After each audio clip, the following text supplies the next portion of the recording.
Kita dipuji-puji luar negeri bahwa kita akan menjadi negara besar. Ini yang saya inginkan, nanti kami perannya di mana. Pertumbuhan ekonomi itu menurut ilmu ekonomi memang itu adalah jumlah dari produksi. Ini yang asli terbitan dari Universitas Erlangga. Oke. 5. Yang ini sebelum diterbitkan saya ke foto.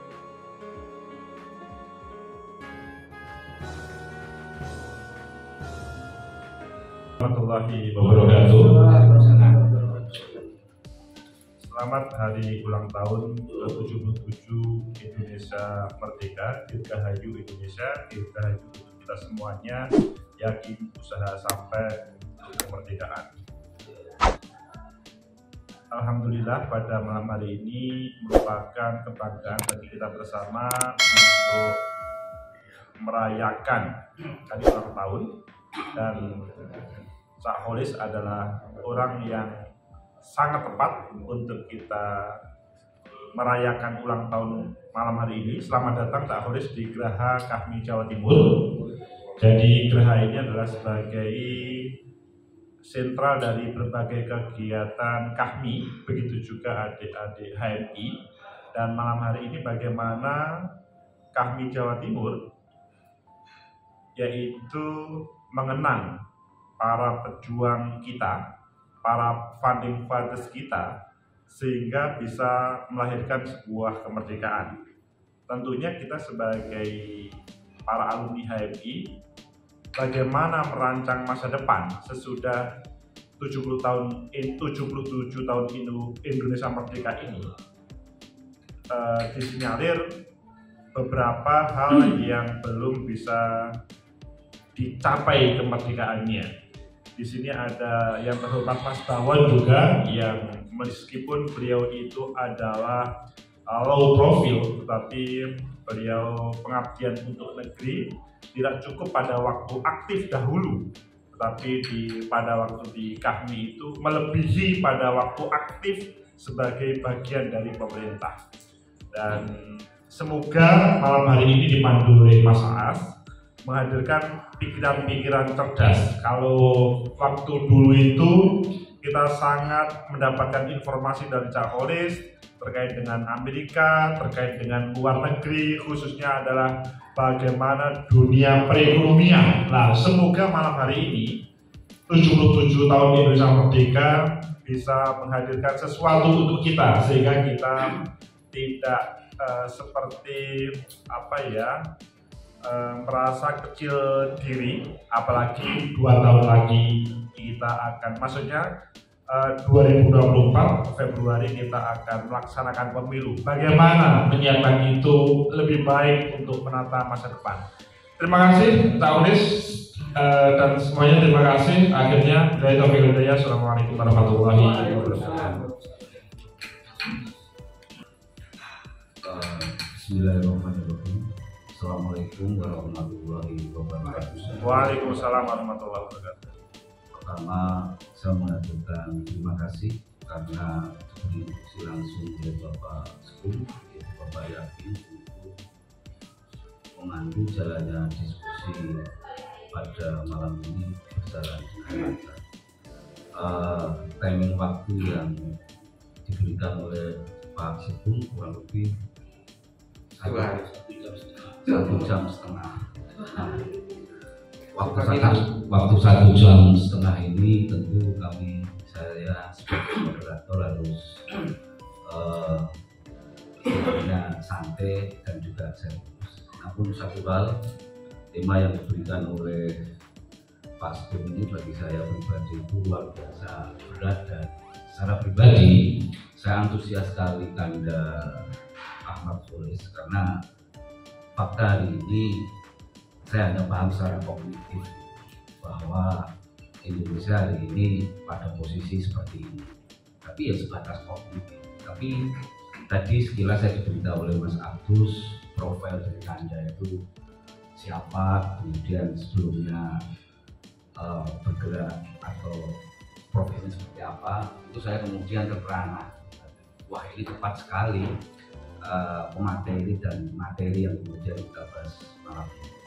Dan seperti biasanya tentu Anda juga tahu, kalaupun audien ini sangat banyak sekali malam ini di gerak kami, berarti saya hitung dengan jari juga itu tidak bisa, karena perlu Anda ketahui meskipun di sini hanya sekitar 11 orang. Tapi komandannya ini, ya para komandan.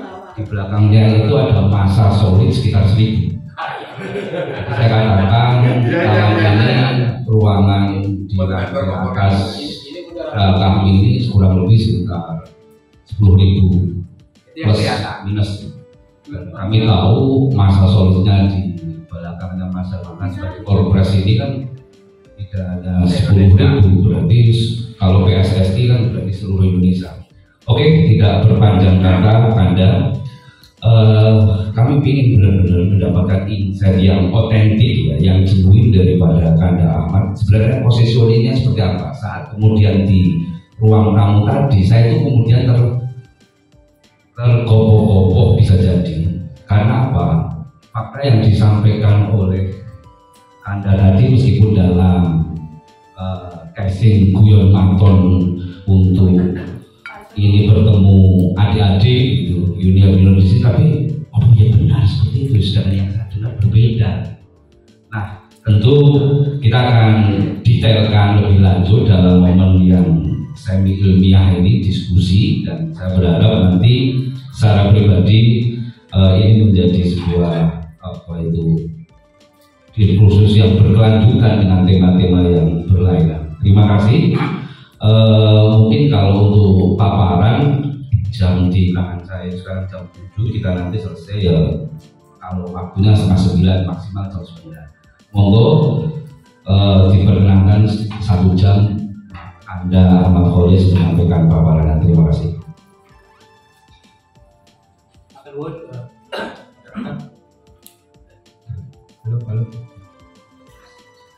Assalamualaikum warahmatullahi wabarakatuh. Waalaikumsalam warahmatullahi wabarakatuh. Bismillahirrahmanirrahim. Bismillahirrahmanirrahim. Muhammadan Rasulullah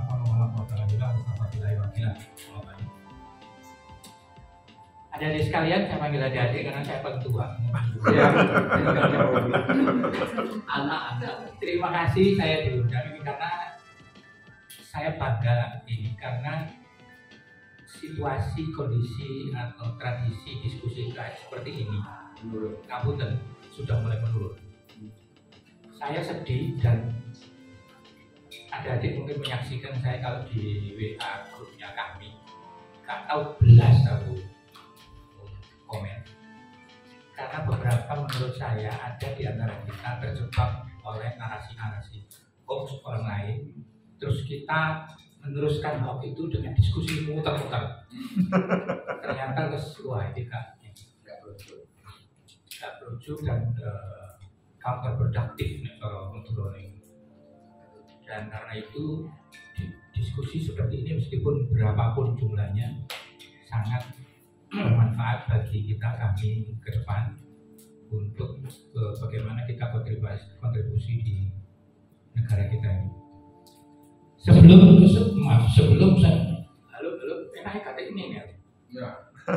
Suaraku banget. Sebelum saya mendiskusikan hal-hal yang penting bagi kita, saya menyerahkan buku yang saya tulis Connecting the Dot. Ini pengalaman saya di HMI dan pengalaman khusus ketika berhubungan dengan Cak Amin. Saya ke Jember, ke Malang, saya tulis di sini.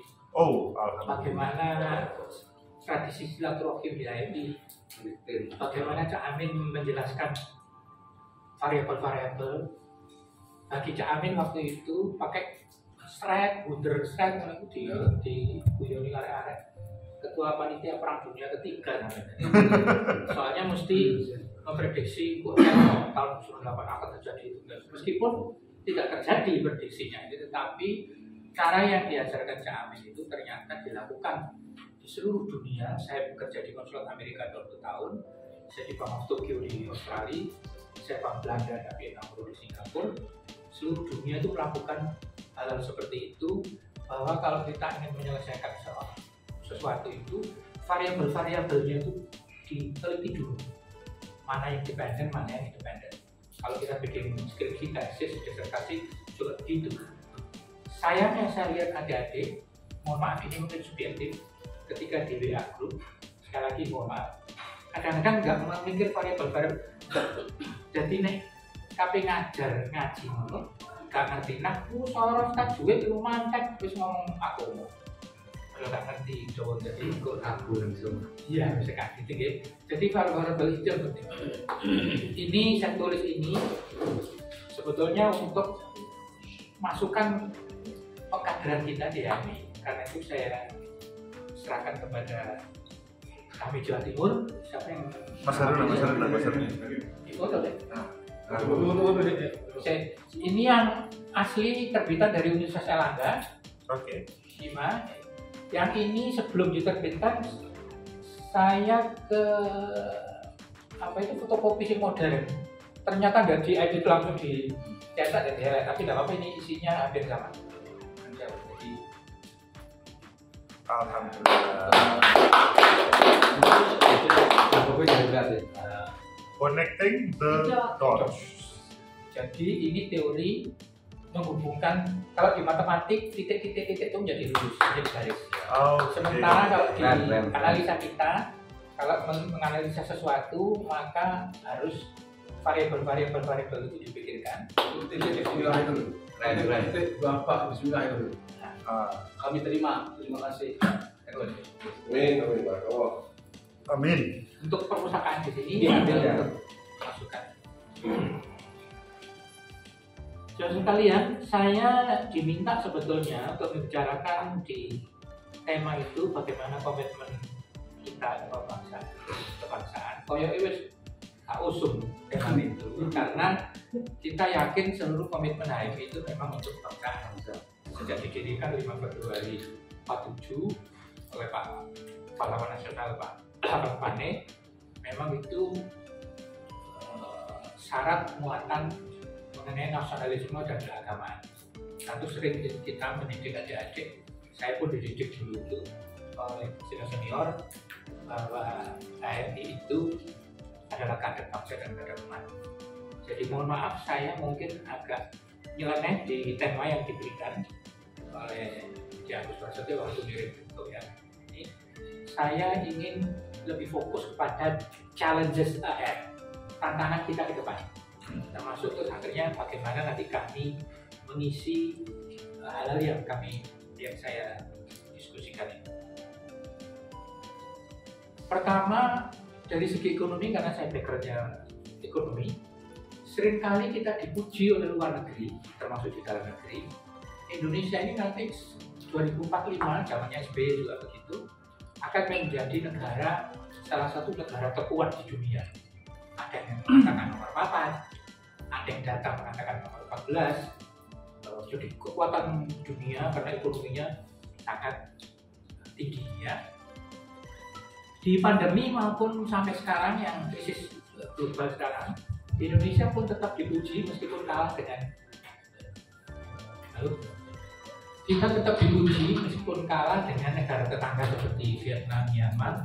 Pertumbuhan kita masih 5%, 2023 mungkin 5,2%, itu pertumbuhannya masih bagus, stabil ya.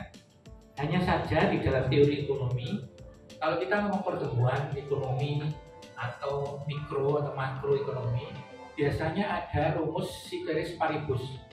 Jadi kalau harga naik karena memang supply turun itu ada ceteris paribus. Artinya asumsi bahwa hal-hal lainnya normal itu.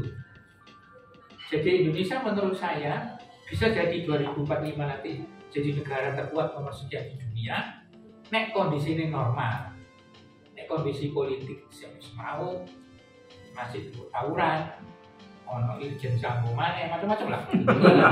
Kayaknya agak sulit misalkan kalau kita dipuji-puji luar negeri bahwa kita akan menjadi negara besar.